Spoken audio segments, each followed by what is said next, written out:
Бірінші бөлім. Жарыққа ұя салған жалғыздық. Бір жалғыздық өмір сүреді адамның жүрек шатқалында, кеудесіндегі көктемдерді әсер етпес бақтарында. Ондағы солмайтын сезім гүлдерімен жасырын жұбанып, ешқашан жаратқан Алладан рұқсат алмаған шаттануға. Ол жалғыздықпен көктегі сансыз жұлдыздар ғана тілдесер, оның салтанат құратын кезінде лентасын түн кесер.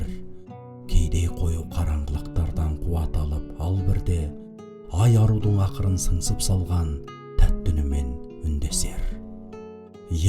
Ол көлеңкеңеде жат көрінген жұмбақ жыр жарғанаты, арман сәулесімен өкініштерге өртенген ар қанаты. Сахналар мен сарайларда да ол кіл ойларға оранып, оңаша өмір әнін тыңдайды, кетеді таңда аратып. Қаққанда қиянат қолдары мезгілсіз оның ақ қақпасын, сабырдың сегіз қырлы домалатып ойнайды шақпақтасын. Шағала шаттықтардай жеңілтек жеңіс биін билемейді, тек қана үнсіздіктердің мұңынан беймәлім бақ тапқасын. Жұмыр жүрегімді жылатады қысқа жіп, қысқа ғұмыр. Мен аңсаған адами асқақ әлемнің жап-жасыл құстары жыр. Сондай сәттерімде жалғыздық желмаясына отырып алып, кезіп кетем көлеңкесіз әлемді әлде бір түс тағылым. Әр күнімнің кеудесінде көгілдір мұң көбелегі, уақыттың уысынан шығаруға шақырады неге мені. Жалғанда жаратқанның жалғыз құдіретін тани алмаса, пендеге перделі 5 күн жарығының бар деші не керегі. Саңлақ саналардың сәулесіне оранған шындық ардың, алдында аласарып кетемін кесірінен мың күнәмнің. Етпен сүйектен басқа рухымның азығын іздеп, мен сондай жарықтардың ішінде тұншығуға шын құмармын. Жүзі түнге жұтылып, аспаннан құлап батар күнді қайдам, өлеңім өзгермейтін толқынды түнгі майдан. Бақыт дегеннің бәрі фәнилік пенделік ән, ақ пен қара, бақ пен сор, барлығы бір құдайдан. Оң мен солы соқыр тұман, қасиеті қоңырсыған ғалам іші, қанатын қай бағытқа қағады әйтеуір барады ұшып. Жердің беті жаһан желінен жайрау, жазықсыз жаралану, шайтани сан салтанаттардан сандырақтайды сана құсы. Салиқалы нұр шашырамас, шындық пен сенім шырағынан, тамырсыз тіршіліктер, дүниелік бақыттың шығу құмарынан. Еш елемейді ертегі санап ертеңге ескертулерді, бармағын балғам алып қорқпайды соңғы күн сұрағынан. Табаның тағдырдың баса жүріп сынақты сызықтарын, дүниені сонша сүйесің қимайсың қызықтарын, балалығын ғайып басына бақыт жырларын тәжғып киіп, жастығыңда жасын жалт етіпті жанарыңнан үзіп тәнін. Көлденеңде адамның көп көріп ұлысында ұсағында, ойлайсың рухыңа болады деп болмысынан күш алуға. Бір кем дүние бесігі тербеген, барлығы пенде ғұмыр, қанатты жандарда барғанша жүрген қасірет құшағында. Дос дейсің бе? Қап, шын досаз, жоқ емес найзалы хас дұшпанда, көңіл төріне кетті отырып, мұнафиқтарда ашмыстанда. Құлаған кездеріңде құлағыңа жұбатып, жырлар оқып, тілінің уын жағып жібереді топшыңа ал ұшқанда. Патшалық жайлаңыздар естисің бір күні тақтан ұшқан, жерисің дүниелік арсыз жеңістерден де мақтаныштан. Байлығын бақиға әкете алмағандардың баяны қиын, қарғыс алып жатпай ма міскіндерден арысы хақ ғарыштан. Тіршілік түрлерден тұрады, жалғыз жаралу бірақ түбі, ақындар ғашық айда жалғыз, жалғыз ғаламның шуақ күні.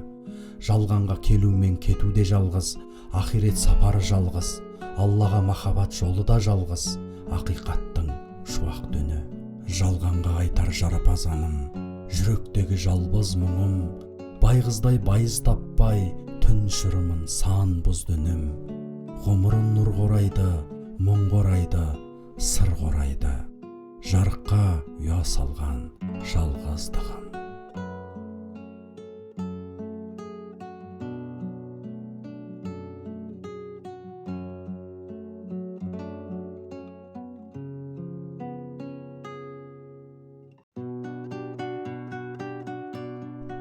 Дүниеге қараймын көкірек көзіндегі көзімменен, бар онда мұңлық үміт көз ілмеген, аққудың жанарында ұялаған секілді сұлулық пен сезім терең. Дүниеге қараймын сырласып ап сырғыған сағатыммен, рухымнан жайылған қанатыммен, сұр жыландай көрсеткен суық түсін сұмдықтарға сабырмен тағатыммен. Дүниеге қараймын кейде пәкза сәбилер күлкісімен, қуат алып құпия жыр күшінен, замандардың қорықпаймын қасқырынан, адамдардың алаңмын түлкісінен.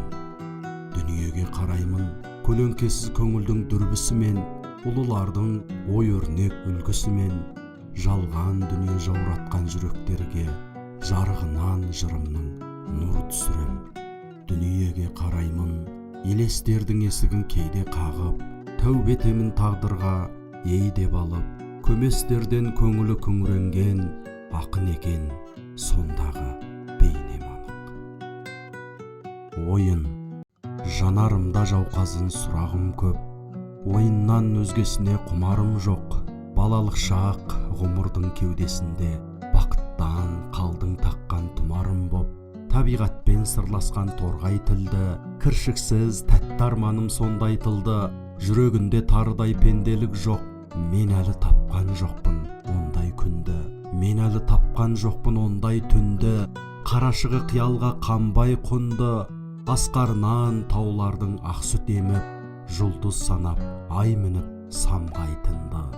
Мен әлі тапқан жоқпын ондай көктем, таңның таза самалы маңдай дөпкен, ай жылы тек білетін армандауды, алдау деген ақылға қонбай кеткен.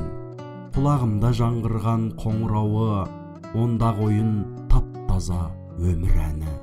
Бүгінгі өмір секілді мыстан кемпір, сыйқыры көп суалған омырауы. Бір күн өлім, бақ пен сор, бірде тойың, тіршілік өзегінен үркед ойың. Бар шындығын сұмдығы басып озған, өмір жатыр көрсетіп үлкен ойын. Өмір саған мүмкін көп қарыздармын, құшағыңда есейдім, қауыз жардым. Сан көктемнің жылынып шуағына, суығында көрдім ау сан ызғардың.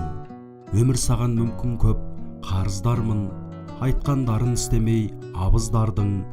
Жақсылардың көз жасы ал жаманның күлкісі үшін мен саған арыздандым.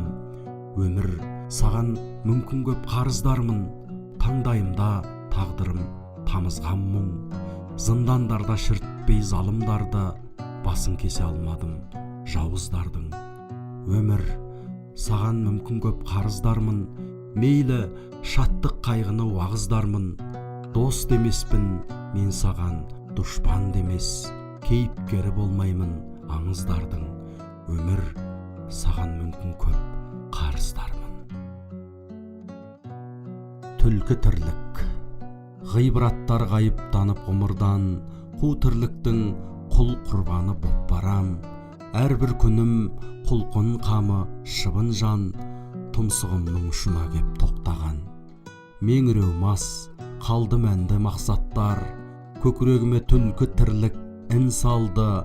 Арманым жоқ арман қуып асқақтар, ненің мұңы матап алды мұршамды. Жанарда от, тас төбемде жарғай, қасқырларша қойдым неге жортуды. Тіміскілеп тілекпенен тарыдай, қара басым аш қалудан қорқулы. Нан болмаса намысыңда жоқ қалай, даналыққа дәрменсіздеу боп қалдым. Сілтеу үшін қаламыңды тоқтамай болу керек екен тағы тоқ қарның. Қуаныштар жарып әрең бүршігін, шын аңсарым ауады кеп далаға. Түлкі тірлік соза дәлсін тұмсығын, өзге қайғы аз тербейді қалада. Мөлдір мұң, қайда бара жатыр бұл құлагер күн? Неге киік қиялды қуа бердім? Қанатымын көктегі көк сұңқардың, мөлдір мұңға жердегі мұрагермін. Бақытым да сол шығар шын азабым, өлең деймін төгілген құла жалым. Тұяғымды тас соғып талай мәрте, шауып келем бар әйтеу бір ажалым. Мұқағали Мағжанның Жұмекеннің мұңдарындай мен дағы дүр етермін. Қасым Қадыр төлеген Алабайға нұры үшін ғашық боп жүр екенмін. Бақтар сұлу көрінер гүліменен, әлем жарық ақынның үніменен, махаббатпен мейірім мұнарасы, мөлдір мұңым тұрғанда құны мерен. Ана жүрегімен сырласу. Анашым, мына дүние сенің жанарыңдай тұнық болсашы, кетерем жүзіп, ертеліге алтын балықтай, мына дүние сенің махаббатыңдай ұлық болсашы, ақыл мен нәр берген мейірімді қалпың жалықпай. Анашым, мына дүние сенің жүзіңдей нұрлы болсашы, аспаным менің тұрар еді шуаққа толып, мына дүние сенің ақылыңдай құнды болсашы, бір естігенде қалатындай құлақта тұнып.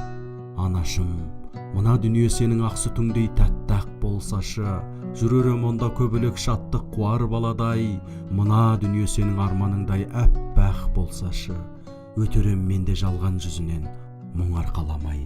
Анашым, мына дүние сенің жүрегіңдей жұмсақ болсашы, жүререм онда тікеннен аман тірлік табаным, мына дүние сенің тілегіңдей қоршап тұрсашы, періште қанатпен жамандықтардан қорлық қамалын. Әлемге мынау ерен ескерткіш қалса адамзаттан, махаббатына қойсын ананың иіле тұрып. Күллі ғұмырым перзент үшін қанша алаңдатқан, аман болсын жаналар, онсыз дүние суық. Бұл күндерім, бұл қандай күн, жалған жүрек жалғастырған күндерім, барды жоққа, арды отқа алмастырған күндерім, көгесекке көп өсекті теңдеп келген күндерім, көп талдауды, көп дарбауды еңбек көрген күндерім. Бұл қандай күн, үміттерді бос үрлеген күндерім, түс алаулы ишарамды досым деген күндерім, көп қиялды от зиянды байқамаған күндерім, ұрамалды күнәләрді қайталаған күндерім. Жапалақты нарғанатты қыран көрген күндерім, дес өткенді есектерді құлан көрген күндерім, сопыларды шоқыларды шыңғыз көрген күндерім, құзғын қанды құндыздарды жұлдыз көрген күндерім. Бұл қандай күн, көзім алақ, сөзім олақ күндерім, рух туым, тілім дінім өзіме жат күндерім, саяз судан баянсыздан бал ұсынған күндерім, шындығы жоқ, сұмдығы көп сағысынған күндерім, мынау дархан даладағы қандай өмір сүргенім. Маған бір сұрақ келеді, самалдан соққан, кейде көңіліме жазықсыз қадалған оқтан. Неге адамның тілі сайраса әдемі, ал жүрегі басқаша, сасиды нәр алған боқтан. Жаныма соққыларды күнде содан көремін, ар туралы айтсам оған обалды өлемін. Маса шаққанды елемес пілдей маңып барады, ұядағы балапандай шырылдаған мен қоғамға өлеңім. Қасірет шаңын қағуға қысылмас үнім, періште пейілдерге енді қысыр ғасырым. Батырларша солардың басын шаберем бірден, ақынмын ғой әттең, жылайтын ішім жасырын. Бек ханым бірге келді. Хан патшам-ау, күлкіңнен сенің айналдым. Майданы өмір мұң қоранған мың күнімнен қайырлы. Сен барда адал доссыз емеспін, маңдайыңнан адалдықтың исан қиды байырға. Жүрегіңнің дүрсілінен айналдым. Пенделіксіз бір планета, ғаламдағы ең кіші, оянғанда тал бесігіңнің аңқуы, бәлкім жұмақ жұпарының жердегі жалғыз белгісі. Жастық шағыңның туы желбіреп, сен өсерсің жарық дүние жарқылына құмартып, ал мен ақын жүрегіммен бірге күресемін, бір кем дүниенің күрмеуіне кін артып. Тіліңнің бал тәттісінен айналдым, таңғы құстың секілденген, тамылжыған сайрауы, қандай арман арғымағын мінсеңде, ізгіліктің ханы болшы, армен жарқыраған айдары. Жолаушының жүрегі. Ол әнін тыңдайды құстардың қанатынан, ол көктемін күтеді сағыныш сағатынан. Ертегіден естиді болашақ барабанын, ол ойға тұншығады жамылса дала тұман. Сағымдар арасынан сәті көп сыр түсінген, қуаныш құшағы шыққан күн бұлт ішінен, дүние дүмшелерінен қайғысы қабатталып, көңілі көк құшады сәбилер күлкісінен. Жүрегі емділген ескі қарт ғасырлармен, тағылым бесігі хақ жолы басын берген. Арманы тілге томпақ тұңғиық махаббаты да, жанары көлдей тұнған толқынды жасыл дәурен. Санасын мекендеген сағыныш сандуғашы, жалғыздық жыры бітпес жүректік жан құрдасы. Сөзінен самал әсер ғайыптың хабарындай, жапырақ жүзін жуған себезгі жаңбыр жасы. Дүниелік мұңдардан бір саты биік тұрып, көкірегіне күндерден жүрген жоқ жиып күдік. Сәулелі сапары мен күрделі жолдарында жалғанға арыз жазар ғұмырды сүйіп тұрып. Сағыныш сәлдесі еселеген жұмыр басымның сақинасын, киіп ап көңілдің толтырам жырға қатирасын. Сол сәлдемді шеш алмастан бұл ғұмырда, молда дайын мұңаям сенетін бақиғашын. Қалай шешем туған жерімнің топырағын, бір көр алмай шежірешіл шоқыларын, боз жусанын бір іскей алмай қоңырабаның, орға түскен орғояндай опынып отырамын. Жәркен өтті, сағынып туған мекен гүлін, жүрек қанын сарқа жырлады аңсап жетер күнін. Мен содан түсініп келем шын ақынның, бір қанаты бітпес сағыныш екендігін. Самұрықтай сағынышыма мен сенгесін, түспейді алып қанатында еңсем десім. Жырымның барлық сәулесі тарайды содан, түнгі жұлдызым сөнсе де ол сөнбесін. Туған жердің құшағы өмір кейде салғанда диірменге, тағдыр басқа қамшысын үйіргенде, жүрек жаурап өткенде суық ызғар, өзегіңнен өкпеден бүйірден де туған жердің құшағы сен аңсадым. Өткенімнен мұң құшып бүгіннен де, тізем кейде өкініштен бүгілгенде, арманыңа айналаң арқау болмай әділетсіз қоғамнан түңілгенде, туған жердің құшағы сен аңсадым. Тексіздер кеп төбемде билегенде, намысымды надандар илегенде, қызғаныш көздерімен көргі итеріп, найзағай сөздерімен түйрегенде, туған жердің құшағы сен аңсадым. Туған жердің құшағы сен аңсадым, сенде жүрсем сол екен кемел шағым. Тардай жүрегімді таудай етіп, жағып берер бақыттың нелер шамын. Туған жердің құшағы сен аңсадым, жалғандағы жұмағым сен аңсадым. Көңілім бір көк айдын, көңілім бір көк айдын, толқындары толғаныс, арасында жер айдың, жүрекке жыр қорғаныш. Жағалауы жасыл бақ, сүмбіл талдар сүйеніш, сырларымыз ғасырлап шертіледі күйеміз. Мекендейді төсімді, мың шағала шаттығым, көрмей кесел кесірді, жүзсін арман аққуым. Айналамда күн түні, салады әркім қайықты, теңізде болам бір күні, алып кемелерге лайықты. Көктем, мына дүние жанарынан желпіне ұшқан қуаныш құсындай, тіршілік біткенді бөліп сүйікті сыбырларына, көкте күнде бұл кезде салқын сәулесін ұсынбай, кірпігінен керемет күйлерін төгіп тұр ғұмыр бағына. Жасыл шөптерде шықты жалғанға жаңалық болып, тал бүртіктеріндегі үміттер ұмсынады алақан жаюға, құмырсқалардың қимылы бейне бір далалық жорық, жартылай өлім құшқан есіней тұрды қоңыр аюда. Сезімдердің майда самалы сәлем дейді сағыныш терезесінен. Таулар да тынысын өзгертіп белбеуін ағытты құрсаудан, іргеңді ашсаң жусан аңқиды көңілдің керегесінен, жұпары жуады жасырын мұңдардың маңдайын кір шалған. Көктемде керімденіп, кәремендер де көркімен мақтануда, талай таңға әңгіме арқауы тіршілік бақытын тойлағаны, кіршіксіз үндері ауа құрсағын жаңғырта ойын бақтарында, сағыныш елесі маған сәбилердің алаңсыз ойнағаны. Көктем секілді шаттықтан жаралған күй сандық, әуені өмірдің қайғысын ұмытқан бейне шақырған. Көктем бе, жерден бе, әйтеуір тұратын арманның исаң қып, о көк жасыл дүние, жыр күтсең ал шашу ақыннан.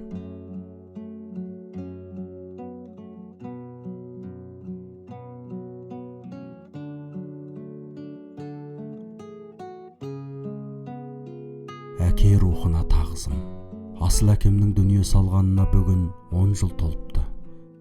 Жалған ай, әке сенің ғұмырың, бір ғой мақтаулы ғұмырлардың, халқыңнан алған алғыстардың аққұсы басыңа қонған.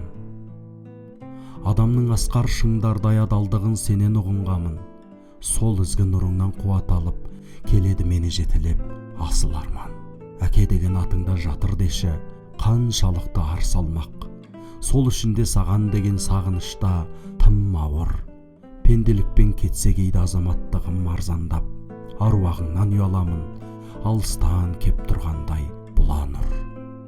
Кеудеңдегі ақ ниеттердің кір шалмаған ақ сарайында, риясыз жақсылықтарға жәрдемші сан жылдар соқты жүрегің. Айдың нұрымен жазылып бақыт тастаның ақсамайыңда, жайсаң да көркем мінезің ұрпағың жолына кетті гүл егіп. Ақ борандармен ақылға сыйымсыз аязда ақ халат киіп, тау елінде талайдың жанына болдың сен араша. Сол еді нағыз қарапайымдылық, халыққа берген махаббат биік, әркімнің қолынан келмес асқақ жыр аспаннан аласа. Қаншама қиянат жылдар өтті екен, жалғанның құлағын ұстаған, баба таулардан қарғысап арам жеп өт құсып. Ондайларды жазбады тарих парағына қасиет құс қалам, жылдардың желімен тозаңға айналып, аты да кетті ұшып.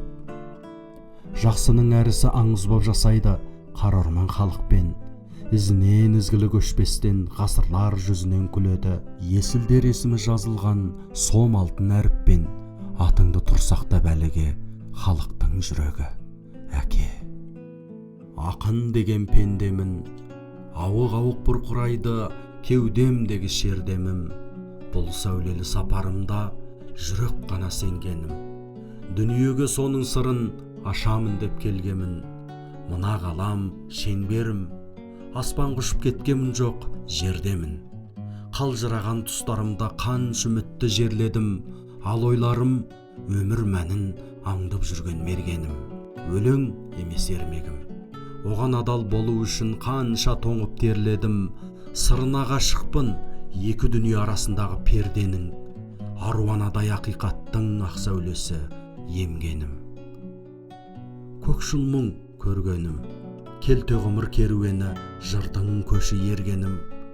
Көк тиындық құны қалмай кететіні бар тағы, кермелері көрінгенде о дүние деген көмбенің. Өлең менің жұмысым біреулерге бос әуре, құр тірлік. Жарық дүниенің қызығына татымайтын бір түндік. Байлық соңынан қуған пайымы пәс заманда, жүрегімде жатыр-ау, тау көтермес шіркін жүк. Қаланың қазанын қайнатып жатады нәпс оты, құбылтып құйрығын билейді сән қуған мас тоты. Өлең түгілі өмірдің қызықтырмайтын кітабы, адамдар жүр, жүздері секілді тас беті. Көр сана сахнасы салтанат құрғанда, жұрт біткен жериді екен ау жырдан да. Өлең түгілі өз ұлтын, өз тілін сүймейтін адамдар жүр, жүрегі ет, ал қаны айналған суларға.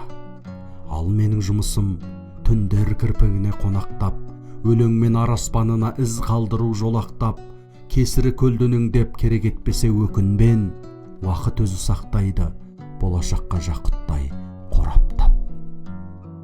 Дүниеде бір құс бар. Дүниеде бір құс бар, ғұмыры ұзақ, жалғыз жұмбақ көрінер қылығы жат. Он ешкімнің ұстамас сиқыр торы жер бетінде теңдессіз құны бірақ. Оның сұлу сымбатын ғасыр ұғып, тыныстайтын таңдары ғашық үміт. Жалғанда ол жасайды жалғыз ғана әр кеудеге ұясап, жасырынып. Ол сайраса жарқырап көңіл сарай, Ол қайғырса азғарлы өмір солай, жұбанбайды ол көкте күн күліп келіп, сәуле болып жүзіне төгілсе дай. Ғұмыр мәнін бір тамшы жасқа балап, көрінбейді ол көздерге қақса қанат, елжірейді ол нәп нәзік гүлге қарап, қайғырады ол қатыгез тасқа қарап. Өкінішке дерттерге толып алып, өмір жиы етеді оны қарып, кейде тәтті қиялға шақырады, кірпігіне сұлудың қонып алып. Жарық сыйлап жатса да кең көсіле, дүние тар, кейде оған жер төсіде. Кейде аймен сырласып отырады қонып алып қара түн кеудесіне. Біреулерге сарқылмас күшке айналған, біреулерде өкініш тіс қайралған. Әр кеудеде жасырын жасап жатқан, ол арман ғой аңсаудан құсқа айналған. Әппақ жейде қазақ жырының жырауына айналған, жайырда туып, жыр аспанынан жарық жұлдыздай ағып кеткен Жәркен Бөдеш атамызды іздеп барып, әңгімесін тыңдау өзінен кейінгі арманшыл қаламдас іні бауырларының дәстүріне айналған дағдыс еді. Мен де сол шарапатты шайырға сәлем бере баратынмын. Соңғы рет барғанымда түстен бастап түнге дейін көп сырластым. Көкірек толы тебіреніс, көзіміз толы сағыныш. Андамында басымнан искеп, туған жерімнің исі бар ғой дейтін. Сосын бірде ішкі бөлмеге кіріп кетті де, кел балам, мынау ақ жейдені саған сыйлаймын деп маған ақ жейдесін кигізіп еді. Ақ жүзі жарқылдап, ақ көңілі аңқылдап. Кейін ойласам, шайыр жүректің бұл сыйында аманат бар сияқты. Жырау қарттың үйінен ұзай беріп, қайта қайырылып қарап едім, самалдыққа шығып темекісін тұтатып тұр екен. Қолын көтеріп қояды, аман бол дегендей. Сол кездесу соңғы сырласу болғаны өкінішті-ақ. Бүгін арқартекті ақынның мәңгілікке кетіп, жүзін топырақ жапқалы бір жыл өтіпті. Тағы да сағыныш. Әппақ жейде. Жыр суреті сағыныштың, сіз аңсаған сол бір мекен, жайыр жайлап, майлы қонып, аман есен ел жүрмекен. Қату таудың қатпар тасын, тіміскілеп жел жүрмекен. Қас тұлпардай қаңтарылып, елді ойлаған ер жүрмекен. Биіктеткен жырларыңды жайыр тауың зеңгірмекен. Ал мұндағы тарлан ұлды тағдыр қалай сөндірді екен. Қайран көкем ақтаң бейне, ұқсай тұғын жаны құсқа, маған берген әппақ жейде бітпей қалған сағыныш па. Кіндік қаным тамған өлкем, онсыз өлең керегің не? Жоғалса мені жалған ертең, жалғастыршы дегенің бе? Әппақ жейде дарияңның ақ айдыны секілденген, жәдігер деп жанұямның кей ортада лепіргенмен. Жермен жүрек бір десемде, ақынысың әр қазақтың, үніңмен тән жыр көсемге жыр аманат арқалаттың. Ой қой туған топырағым, толықсыған толауданым, әрбір төбе шоқыларың бір бар алсам жоқ арманым. Майлы жайыр егіз жерде қойнаулары жазу кілең, тең көрмеймін теңізбенде қоңырова сазымды мен. Арқар жонды әр қырқасы, шықсам биік жыр сахынам, жастық етіп әрбір тасын, сыр аңқытқам шыршасынан. Арман емес Эверестте аймалаған кермейік күн, кеткенімше жер бесікке, өз тауыммен мен биікпін. Жайыр таудың басынан ұшты жыр құс, Жәркенді жоқтау. Жайыр таудың басынан ұшты жыр құс, туған жерге көктемде түсті бір қыз. Қату жатыр қайғалып қарт жүрегін, қара желі қалды үнсіз ысқыраңғыш. Жайыр таудың басынан ұшты қыран, туған жерге көктемде түсті тұман. Жазирасын өлеңнің жүрген кезіп, қапелімде ажылық құшты құлан. Қалың елен жылатып туысқанды, мәңгілікке бет қалды тынышталды. Көңіл айтты алатау жайыр тауға, аспанынан жаудырып күміс қарды. Дүниеде жүйрікке жетер мөлең, көп қарызы бар жандай өтелмеген. Алматыда 60 жыл жүрсе дағы, жүрегі оның жайырды мекендеген. Бір сәт естен шығармай байыр келді, ақын жаны сол үшін жайырды өлді. Туған жерден айырса тағдыр қолы, ата жұрттан сұмажал айырденді. Туған ел мен туған жер кейін қалды, жыр жүректен махаббат, мейір қалды. Шай көмірмен шайқасқан шайыр басы, көз алдымда періште пейіл қалды. Шын ақын ғой аспанша күрсінетін, бозторғай өлең қалар шыр-шыр етіп. Шығарып салды әне ақиретке, жалған дүние соңғы рет бір шу етіп. Жайыртау енді қаралы, тағы да жәркенді жоқтау. Жалғызы жырдың аттанды, сағыныш деген хат қалды.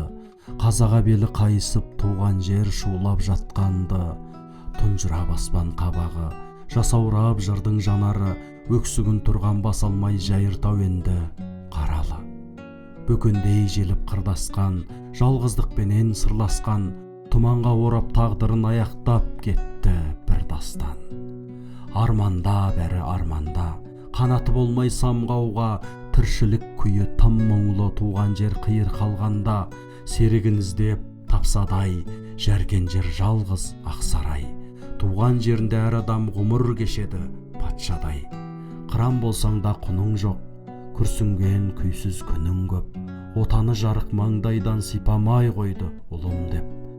Жағымпаз қара жарыста қолыңды бердің намысқа, аяңдап жүріп арсақтап үлгердің ұшып алысқа. Бақыл бол қайран тұлпарым, маған бер жырдың мұң тағын, самғасын енді далаңда сағыныш өлең сұңқарың. Кімдермін сені кімдермін, жырдағы жарық күндермін, сарылған ұзақ түндермін, мақсаты биік мұң дермін. Кімдермін сені кімдермін, саралағаз салған үндермін, жарық дүниесі даңқты, өлеңі өлмейтіндердің. Қоңыр оба хаттары. Қоңыр күй туған, қоңыр ән шалқып, қоңыр қаз сазға жұмыртқалаған, қоңыран өрген жонынан барқыт, таңынан жұпар үміт тараған. Қоңырда қоңыр өмір ғажабын, көргенді сонда көңіл бір мысқал, көзі де өзі қоңыр қазағым, жасайды әлі қоңыр тұрмыс қал. Жер жұссадағы сіңбей сүйегі, жатыр онда сан алып пен абыз, олардың ойы үндей киелі, жолдарымызға жарық табамыз. Ақ жаңбырыңнан асау жыраңқып, алқынған желің айтар аңызды, қарт көңіліңді қашан қуантып, батаңды немен қайтарам ізгі. Сендегі шаттық шағала көңіл, шайқалмас аңқау айнам айдыным, арманға еріп барамы өмір, төсіңде бір күн жайнамай күнім. Майлымен жайыр барлық тауларым, ойланып тұрған омар қазыма, сенен айырып қаңғыт арманым, сендік сағыныш болар қазына. Қарағай бастау, қарашығымай, қалықтап ұшқан қанатты ән жыр, ауыртып жанның жарасын удай, алыстан аңсап қарап тұрам бір. Топырағында туған өлкемнің, тамған бір тамшы қалды кіндік қан, болса да қанша мұнда көркем күн, сағыныш ол бір мәңгі булыққан. Тарбақ атай, топырағыңның исі түрткіл әлем бұрыштарынан аңқыған, о менің тарландаламау дүние дүбірлеген даңқынан, өзге өлкелерде де тамсанып тыңдайтын асыға, сенен жататын ертелі кеш ерке толқындай қалқып ән. Сенің таңдарыңнан тамылжыған тағылымдарды айтам ба, биік тауларыңда асқақтайды ұқсамастан жай тауға, өркениет ошағын үнімен үрлеген ұландарың қаншама, жырда кім соқпай өтеді қатпары қалың омарғазы айтанға. Шығыс шарапаттарының шұғыласын сүйетін бостандық, сан жойқын жорықтардың дүрсіліне жазираң жонын тосқанды, солай маған көрінеді теңіз боп төсіңдегі тамшыдай көлдерің, ең биік жандардай көремін сендегі тау мінез достарды. Қой қайырып қарттарым жүрген көнетік киіп күстабан, көзі күннің жарығын көрмей қалғанша әжем де оймақ ұстаған. Өткен ғасырдың өзгеше үнін естимін сайын далаңнан, жартастарыңда жарқыраған жазулар тарихым тегімді нұсқаған. Жайлауыңда желмаясын желдіртіп асам бабам өткен жер, ер қабанбай тұз артқанда бел үзіліп, ақбас атан шөккен жер, абыз ақын қаламынан қасиеттер ақ жаңбыр боп төккен жер, баспай ата баққан малы елге сыймай аңға айналып кеткен жер. Сен сондай даласың, жердің елеген көркем бұрышын, сенде туғанмын, сендегі тағылым мен табиғатқа өртену үшін, және сүю үшін ғаламды, дос болу үшін ізгі жүректермен, сені жүрегіммен жырлау, жарық дүниедегі көркем жұмысым. Үн. Ең әлсіз үн, үніме пәк қанат шағаланың, теңіздің ажал ауызды толқындары жұтып жатқан, терең тұңғиықтарға жету үшін жағада күн, жасаймын мен де қандай амал зікір батпан. Ең әлсіз үн, үніме үміт жұпарлы гүл біткеннің, ызғарлы қатыгез қолдардың жай құрбаны, олардың өмірінен қасірет құлдық көрдім, құмыралардың тарқұшақ аямас қайғырғанын. Ең әлсіз үн, үніме қажырлы құмырсқалардың, еңбекшіл ерліктерін ескермес егемен ғасырлар, рахат тербеп жатпайтын үстінде кең ғаламның, қарапайым қағидалардың қазынасы не деген асылдар. Даңғойлардың дарақылығы дамыған дүниеде, қасқырлар бақытты ғой, арызын аспанға айтқан, мимырт тірлік ішінде мақсаттарың меңіреу мөлие ме, армандар неге арсыз, адамдай астан қайтқан. Күркіреген ажал арпалыстардың зор дауысы, елемейді елеусіз пенденің періште пейіл дүнін, жарық сәуленің ғұмырын қараңғыдан қорғау үшін, күн келбетінен қуат алған мазасыз мейірлі үнім, мазасыз мейір мұңым.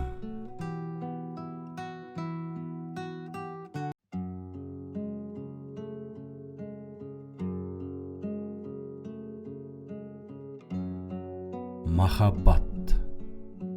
Жүрек түбінен бастауын алады махаббатымның мыңдаған тамыры, жырымнан есер асқақ үн самалы, даладан туған мен болам тауылы. Ғазал ғұмырдың құшағы қымбат, жанашырың аз екен, жалғызым деді. Аңқы тар жұпар нышаны жұмбақ, өлеңдерімнің алғызыл гүлі. Ғашықпын шексіз тұна қалғанда, қарашықтағы үйірген жасқа, таппадым даңық мына жалғанда, ардың асқарын сүюден басқа. Ұждансыздардың ызғалып бекен, санасын өткен түнек күбеңшең, адамды қатты қызғанып кетем, махаббаты жоқ жүректі көрсем. Тіршілік майдандарын көрдім, мыстаны көп, жағымпаз жүректерді көрдім, дұшпаны жоқ, көбелек көңілдерді көрдім, құшқаны от, ағаш басынан ескуялар көрдім, құстары жоқ. Дауыл қанатты дарындарды көрдім, ұяты жоқ, байлықтан бағы бар қарындарды көрдім, мияты жоқ. Сұңқар төс тұлпарларды көрдім, тағасы жоқ, ұлтын сүйген ұландарды көрдім, бағасы жоқ. Азуы алты қарыс ақындар көрдім, иманы көр, шындық жоқ шешендер көрдім, аузына жиғаны жел, бұлбұлдар көрдім сайраған таң емес түн төсінде, кедейлерді көрдім кеудесі сыймай жатқан күркесіне. Нанда бір намыста бір жандарды көрген едім, ақылы ардалдаған арамзадан өлділеңім. Осылардан басқа менің аңсаған шөлдігенім көп қой, әлі де болса көргеннен көрмегенім.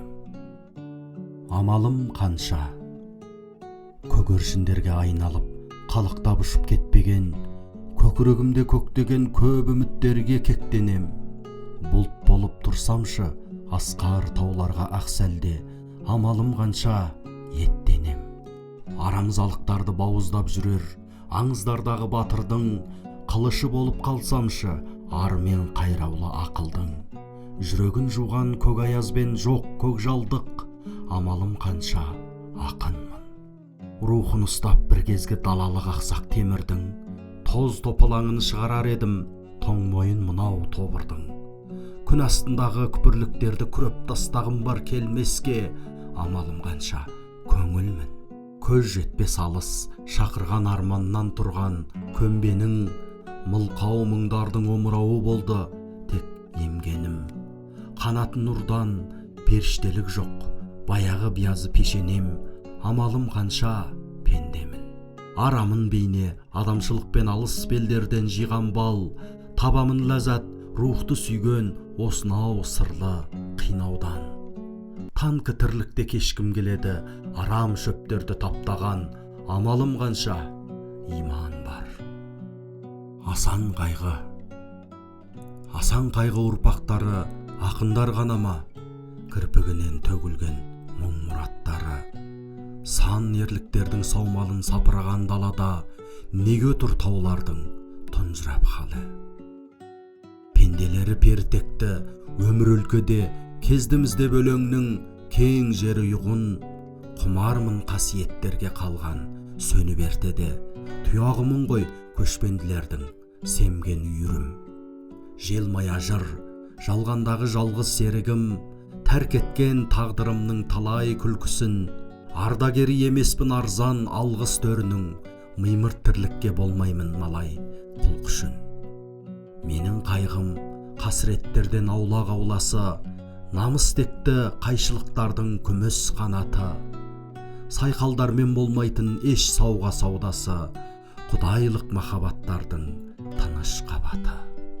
Таудың басы қашандағы тұманды, тұмандылық тек биікке ұнамды. Білесің бе, болатынын жууға, биіктерге көз салумен күнәңді. Таудың басы қашандағы мұнарлы, мұнар кешкен көрдің балып қыранды. Таяздардың тарлатын тынысы, сол мұнарға көзбен қара сұраулы. Тағдырыңа бұйырмайтын таубасы, тал басына жетпей тұғын тәубәсі, биіктікпен бақсынамас жалғанда, тауықтарға мәнді мекен ауласы. Боқ дүние бақытының өлшемі, жандар көп қой атағымен еңселі. Болашаққа қалдырасың қандайыз, құшағына бір күн алса жер сені. Бұл ғасырда залымдар кім, заңғар кім, ардың алтын қанатымен самғар кім, аспанғанау жұлдыз болып орнайды, биік рухы тау мінезді жандардың. Секундтар соңқылы, бастарына үркек бұлт тиіп қашып, таулар жатыр мәңгіге иықтасып, бірақ пенде ғұмыры зымырайды, бейне бара жатқандай киік қашып. Ай мен күннен алқасын тағы баспан, жайғасыпты жұлдыздар жамырасқан, бірақ пенде ғұмыры бара жатыр, бір күн өтіп, бір күнін танымастан. Тағдыры бар өзгермес теңіздердің, оның тереңдігінен еміздермін, бірақ пенде ғұмыры бозынгендей, емшегінен сүт емес, емізген мұң. Менен аңсау таусылмас құстан мұрат, әркім ыстық арманнан құшқан жұмақ.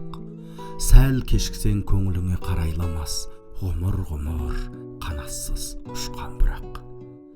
Үй сағаты аман тұр, жарым ғасыр, әкем айтқан бар оның шаңында сыр. Маған әр сәт осылай сыр айтады, мекенді бап бөлмемнің қабырғасын. Ғұмырым жыр болса да ғұмырым ән, уақытты қадірлеу ұлы дұғам. Жүрек менің кеудемде тұншығады, сығылғанда секундтар сыбырынан. Уақытты қадірлеу ұлы дұғам. Дұшпан. Сұлулықтармен қатар сұмдықтар да болады, пешенес емес мекенде пенденің ішін. Сыртында сайқалдық күлкісі уақытша қонағы, сайтанына рахмет айтады, сен оған сенгенің үшін. Ол әлі қорқып көрмеген аспанның ар жағынан, сол үшін кеудесін тосады пасықтық желіне. Бақастық айқайлап жатады бүгулі бармағынан, ашулы жанары қанталап, қарғыс айтып, естілер еліне. Ондайлар дәрменсіз, дархандық дағдысын далдетуге, себебі рухының текті тіреулері күйреген. Тайғанап жүр алмайды улайдың ар бетінде, әу бастан жалғанда адалдық жырын сүймеген. Мен шіркін, рух елінің патшасы болсам ғой, алдымен қанға боярым қылышымды, мойнымен арамзаның. Сүлеймендей әмірімді ақ туғып тағыма қонсам ғой, әркімнің мойнына жазып ілерем адамдық ғалам заңын. Түсімде бүгін қара жылан көрдім, құйрығы жер сабалаған. Тек білеп өлтірдім, анам жатыр жақсыға бұнысын бала болдың. Ол дұшпан ғой, саған келер бақытты қаламаған. Қалатын астында табаныңның, немесе қаламыңның.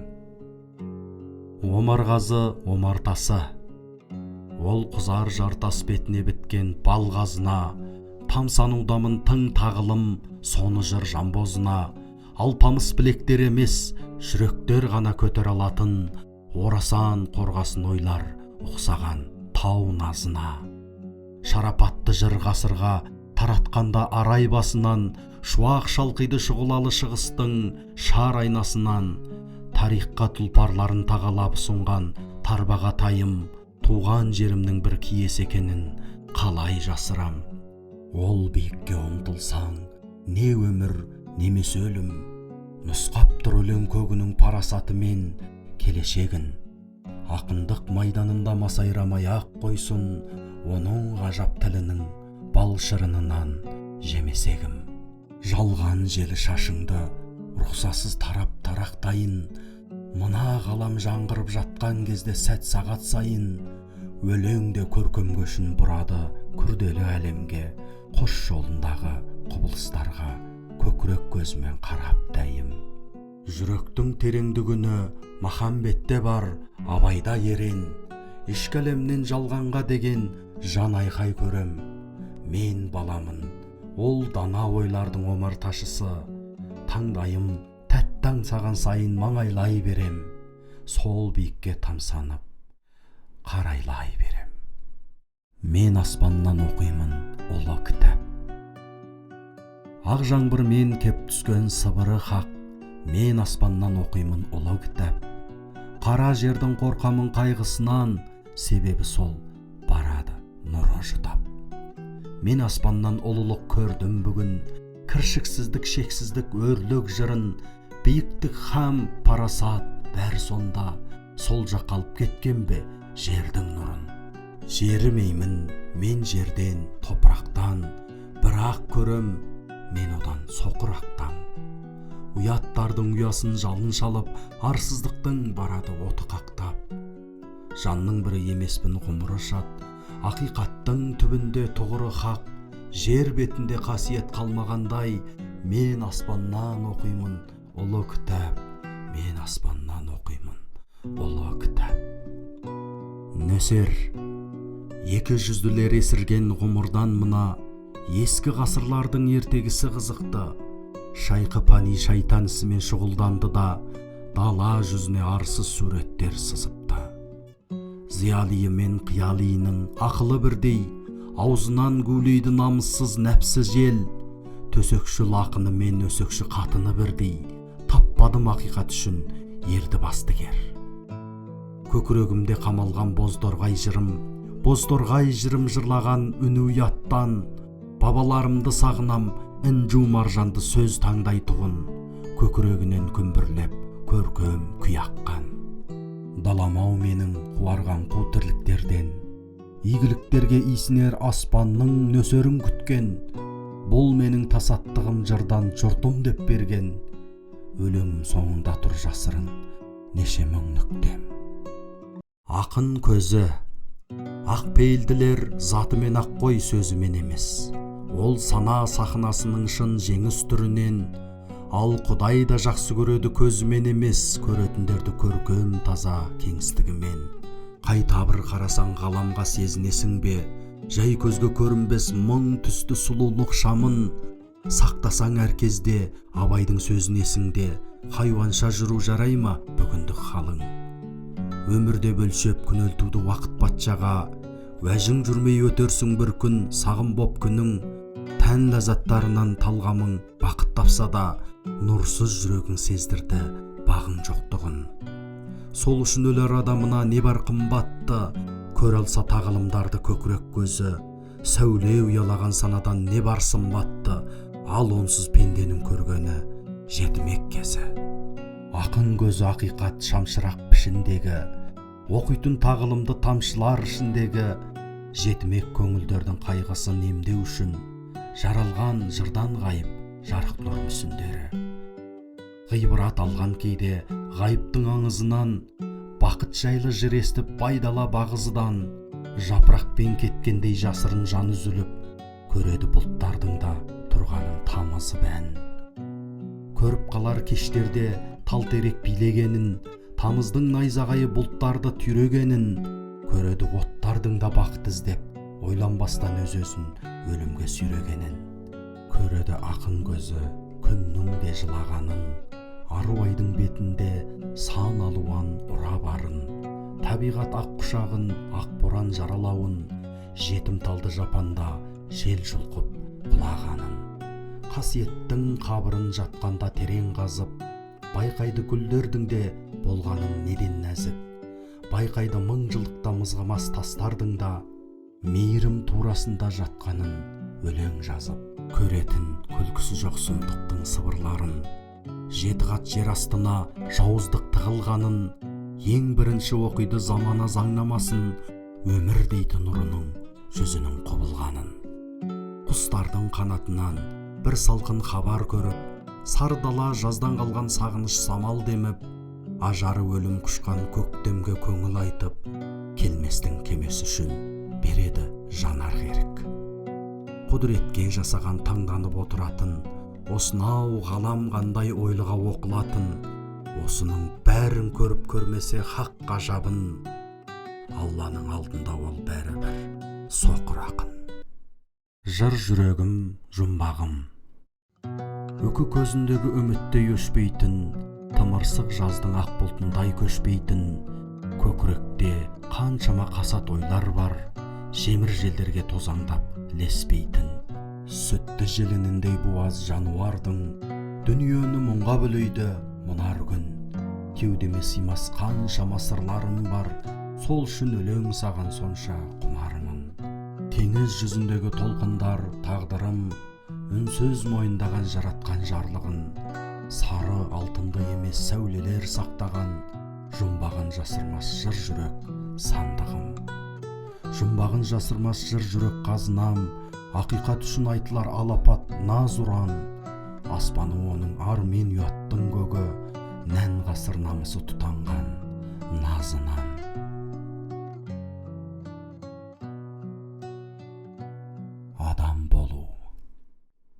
Адам болу үшін де ақын болдым, ақын болу үшін де батыл болдым, ақиқаттан қолыма қамшы ұстап, хақ сөзіне өзгеше жақын болдым. Бұл ғаламды тыңдадым мұңлы сарын, жанарыма көрінді түрлі сағым, көлеңкелі ғұмырдың күркесінде түйсігімнен тоқылған жыр жасадым.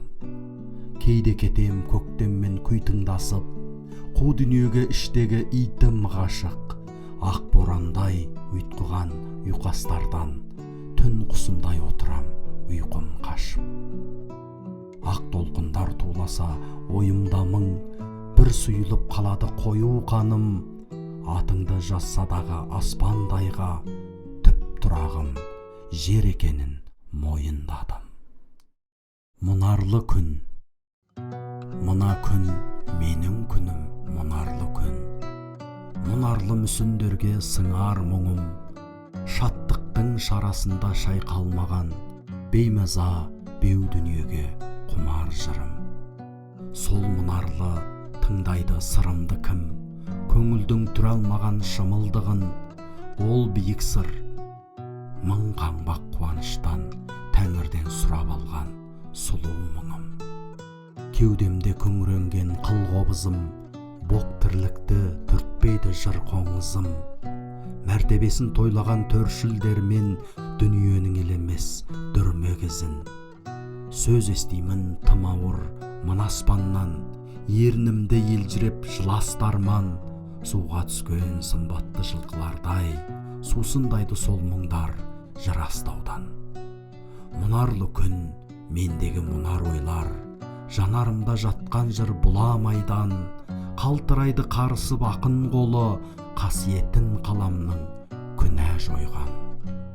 Ғұмыр мәні көп сұрақ, мың бір нүкте, Мұнарсыз күн ақыннан шын жыр күтпе, болғанына қуанам сұлу мұңым, ойсызда өмір сүрген бұл тірлікте.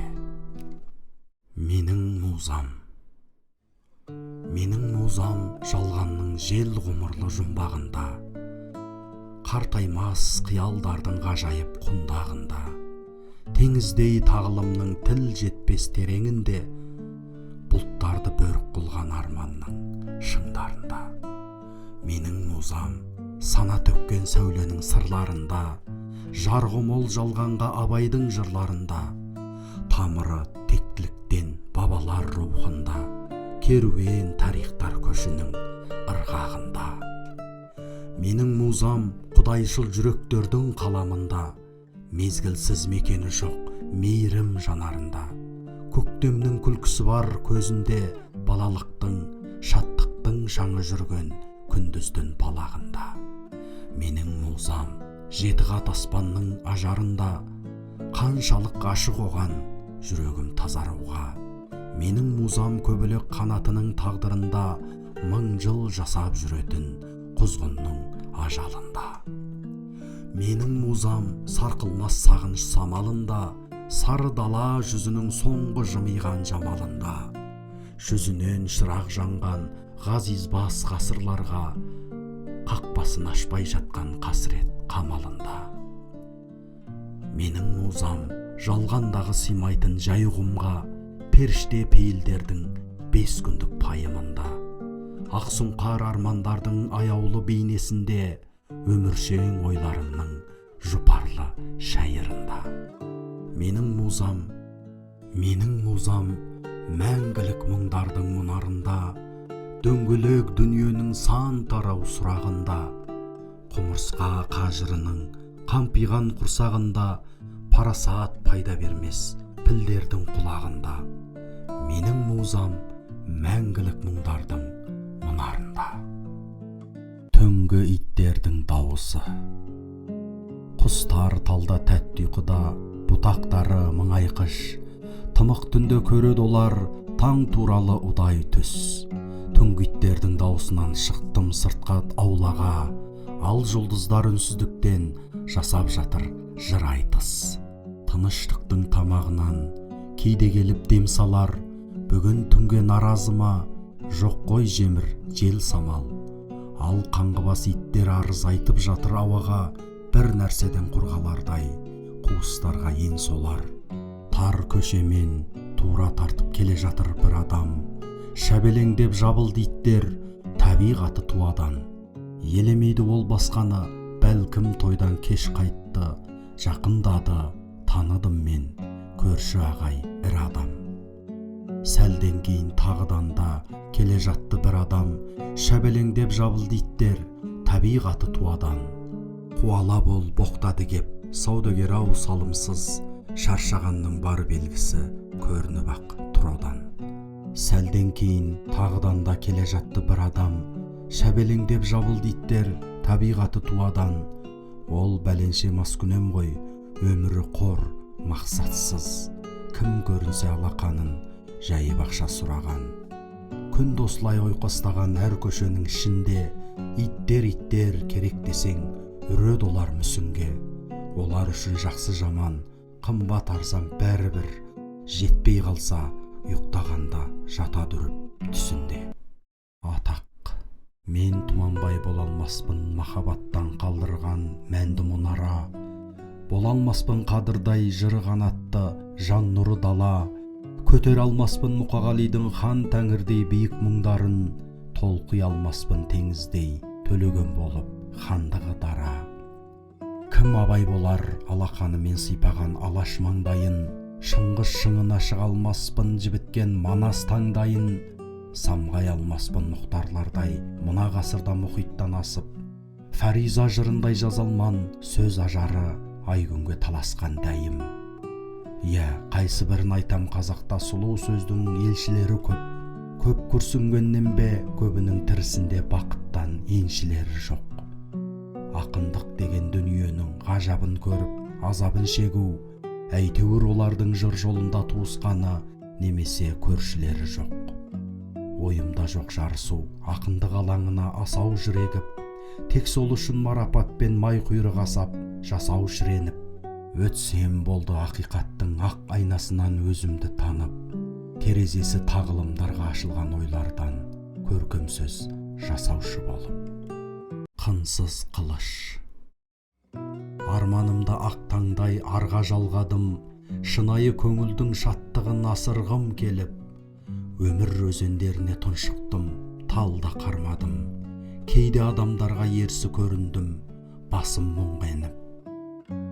Ақ пен қараның арасында тынбай арпалысатын, бар даусыммен шырқағым келеді адамдық әнін, көктем құстарындай кеңістікті малтап ұшатын, нұрлы ойларымның сәулесінен бағамды ұғамын. Мына жалғанның бірақ жалмауыз ындыны қиын, жұтқысы келіп тұрады тәнін адал жандардың, өтіріктердің өлкесінде жүректің шын нұры бұйым, сапыран күндердің күлкісінен замандан қардым.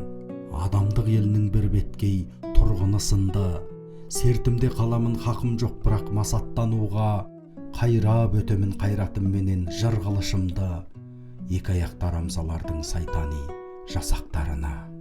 Мен ойлайтынмын, өмір жүзіне ешқашан әжім түспейді деп, уақыт қолынан улы сусын ішпейді деп, өз биігінен еш жерге түспейді деп. Бірақ мен ойлайтынмын, жүрек сауықпен сайран ошақтарына бармайды деп, жын сыбырсыз жырлардың жолын жалғайды деп, күн көзіндегі отқа салсаң да жанбайды деп. Бірақ мен ойлайтынмын, көңіл әрқашан құс жастықты төрдің иесі деп, ол құрмет пен қасиеттің қос өркешті түйесі деп, оның құны махаббат атаулының киесі деп. Бірақ қалай ойласаң да осынау байтақ өлкенің өзегінде өзгеше өзгерістер әр күні кезенуде, бақыттың өзі сайтан қолымен безенуде. Солай бүгінімде бірақ көп, көз жасы тостағанына толған дүниеде сынақ көп, көрем ақиқаттардың босағада тұрғанын жылап көп. Мен сол үшін барам ғой биігімнен құлап тек. Жаңғырық пен жаңару. Әуелі Алланың атынан ояндым, жүректе жаңғырып жаппар жарлығы, мәңгілік махаббат нұрына боялдым, санамда сұлу сақталған дүні. Парасат пайым пайғамбар жолы, кемелділіктің күміс сандығы, өмір дүр сынақ майданға толы, нәпсінің шайтанға туысқандығы. Ескі ғасырлар кісінегенде бабаммен бірге батыр боп кеттім, бөрідей ұлыды күшік өлеңде абыздар дестіп ақын боп кеттім. Арман өзгерді әңгүдік халден, көңіренеді енді несіне кеуде, жаңарам нұрлы жаңғырықтармен, ессіз күндерім есінегенде. Ғашықтық күні туғанда, бір күндері дерті қиынудан да, шын ғашықтық күні маған туғанда, мына жүрек гүл әлемде көрсе оқыр, су қараңғы мен боп қалам бұл маңда. Жүрегімнің мұздағанын жылтармын, жалған жырын жалбыз мұңын ұмытармын. Дәл сол күні саңыраумын сұрықпас, дәл сол күні меңіреумін мылқаумын. Шаттықтарды елеместен шақырған, тебіреністер теңізіне батырған, жанарымнан жай тірлікті жоғалтам, және сонша айырылам ақылдан. Иә, сол кез сезім сеңдей соғады, арманымдай ай қияға қонады.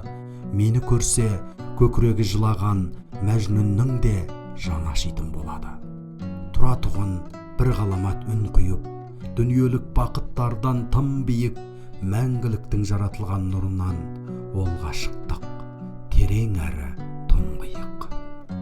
Дауыс күрсіністердің көкжидесіне көмілген дала, тірлік таңдайынан нұр емес төгілген нала.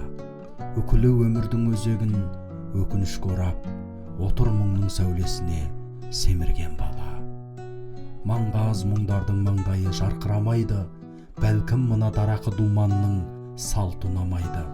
Дос тұта берем жарасы қалың жалғыздығыма, түн көгіндегі сүйексіз сұлу қалқыған айды. Менің дауысым жаңғырып тұрар сол ай нұрында, ақ жаңбырларша жуатын кейде жасын жырымда. Жаңғырып тұрар жүрегімнен жалған мұңыда, ғұламаларын ғарыпқа салған ғасыр мұңында.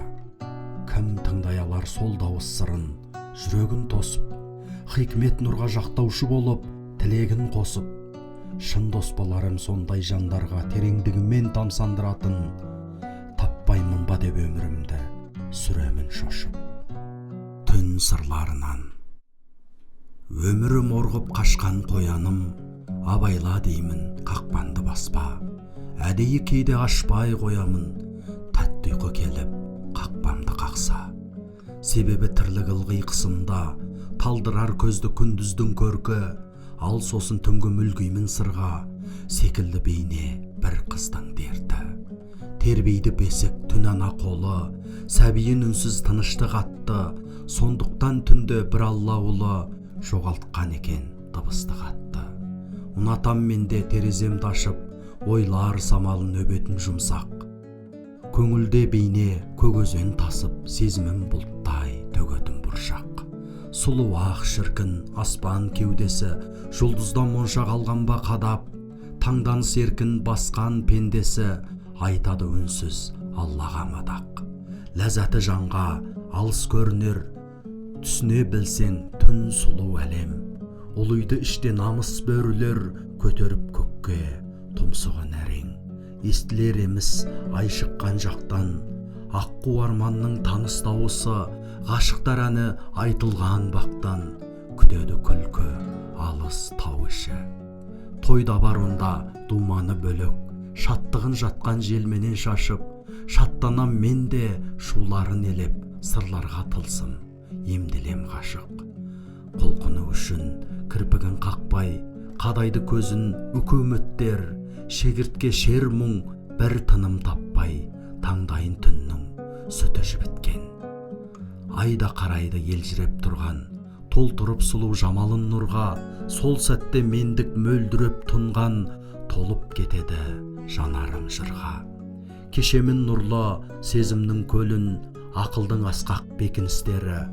Талдыра берді төзімнің белін, өткен күндердің өкініштері. Өкпемде көбақ өмір болғасын, қатыпта қалған қорғасын дайын. Тірліктің сүйреп темір арбасын, тимеді жерге жамбасым дайым. Солай да солай түн құшағында, жағады шырақ білделі жүрек. Елітіп ерке сырлы сарынға, төгеді сосын жыр толы тілек. Бұл шақта тілек кері қайтарылмайды, биікке шығар дұғамен басым. Сұраймын сабыр айтарым жайлы, тілімнен табар күнә болмасын. Басымды солай сәждеге қойдым, тағызым төрі түннің қойнауы.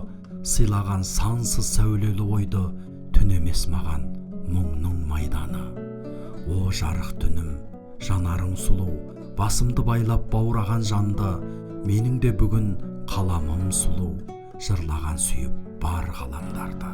Пенденің барлық жүрегі жерік, мейірім сұлу жұпары жердің. Жылытшы мені үнемі келіп, келмейді мұңмен тұтаны бөлгім. Теңіздей толқыр, тынысым терең, салмағы басса қараңғылықтың. Зулаған өмір уысым дөлең, келеді сенің жағаңды жыртқым. Түн өзі кітап тарауларынан, биіктіктердің бақша саңқыған. Оқитын жүрек алауларынан, ақындық деген патша салтынан. Түн түңлік тұрып, таң атқанда жарқын, тіршілік біткен қағып дабылын. Қараңғылықты жаратқан бәлкім, білсін деп адам жарық қадірін. Қуат аламда түн сырларынан, отырам ояу таң ұясында. Ескі қайықтай қалғиды жүрек, ғұмырдың дархан дариясында.